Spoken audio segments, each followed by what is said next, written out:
দয়া করে সাবস্ক্রাইব করবেন। Xiaomi wifi range extender N300 এই রাউটার কিভাবে কানেক্ট করতে হয় সেটাই দেখব। প্রথমত শাওমি হোম অ্যাপটা নামায় নেবেন প্লে স্টোর থেকে, এরপরে ওপেন করবেন। এখন একটা কাজ আছে, আপনার শাওমি অ্যাকাউন্ট অ্যাড করতে হবে। তো আমার অলরেডি অ্যাকাউন্ট অ্যাড করা আছে। এরপরে আমার একটা রাউটার অবশ্য কানেক্ট করা আছে, তো এই রাউটারটা আমি অন্য একটা রাউটারে কানেক্ট করব, তাহলে এটা অটোমেটিক ডিজেবল হয়ে যাবে।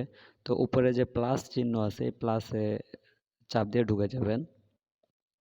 অ্যাড ডিভাইস, অ্যালাউ, এখানে সরি আমি রাউটারটা কারেন্টে না লাগাইয়া স্ক্যান করতেছি, তো ওয়েট আমি একটু লাইনে দিয়ে নেই। আরেকটা কথা, এখানে ওই অ্যাড ডিভাইসে দেওয়ার পরে আপনি তো খুঁজে পাবেন, তো এখানে রাউটারে রিসেট বাটন আছে একটা, দেখবেন এই সামনে ছোট্ট একটা মোবাইলের পিন ঢুকানোর মতো, তো ওটাতে ঢুকে আপনি রাউটারটা রিসেট দিয়ে নেবেন। তারপরে দেখবেন যে আপনার হলুদ বাতি জ্বলতেছে, তো এখানে আসার পরে তো এখানে নেই, ব্যাক দিবেন। রাউটারে আছে, রাউটার এখানে এই যে আমি Xiaomi wifi range extender N300 নিচে, হ্যাঁ হ্যাঁ এটা ওপেন করবেন। এরপরে ডিভাইস রিসেট, উপরে ওইটা আমার স্যামসাং নাম দেওয়া আছে, আগেরটা দেওয়া ছিল। যেহেতু সরাসরি প্লাস উঠে, প্লাস উঠলে মানুষজন বুঝতে পারে যে আমার এইটা মানে কেউ প্লাস করে চালাচ্ছে এরকম আর কি। তো এই জন্য আচ্ছা আমি আরেকবার রিসেট দিয়ে নেই ওয়াইফাই রাউটারটা। তো রিসেট দিচ্ছি, রিসেট দিয়ে তারপরে খুব কাছে মানে নিকটে ধরবেন যেন বেশি দূরবর্তী না হয়। আবার রিসেট দিলাম, আশা করা যায় এখনই পেয়ে যাবে।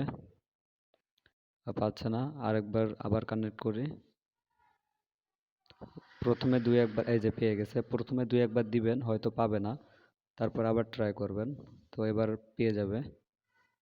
কাছে রাখবেন।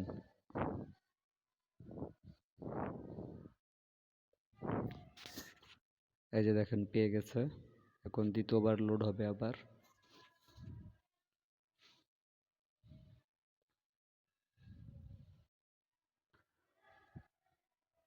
এরকম, এই যে পেয়ে গেছে, ডন, ওকে, হ্যাঁ হয়ে গেছে।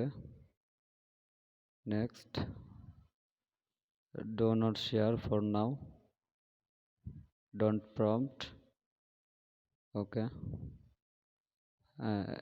পেয়ে গেছে। এখন আমার রাউটারে হলুদ বাতি জ্বলতেছিল, এখন সবুজ বাতি জ্বলতেছে। আর উপরে যে প্লাস লেখা, এটা আপনি নাম চেঞ্জ করতে পারবেন, পাসওয়ার্ডও চেঞ্জ করতে পারবেন। প্রথম অবস্থায় রাউটারের যে পাসওয়ার্ড ওইটাই সেট হয়ে থাকবে। দেখেন আগের যে রাউটারটা কানেক্ট ছিল ওইটা ডিসেবল হয়ে গেছে, নতুনটা চলে আসছে, এই যে নাম আসছে প্লাস, আপনারা এই নামটা চেঞ্জ করে দিবেন। আচ্ছা এটা আবার আমার আগের রাউটারের এটা কানেক্ট করা আছে, এটা অফ করে দিতে হবে।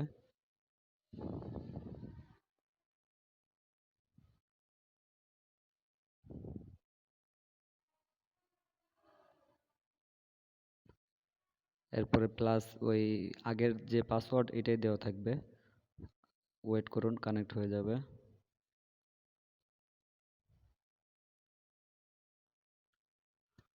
এরকম কানেক্ট হয়ে গেছে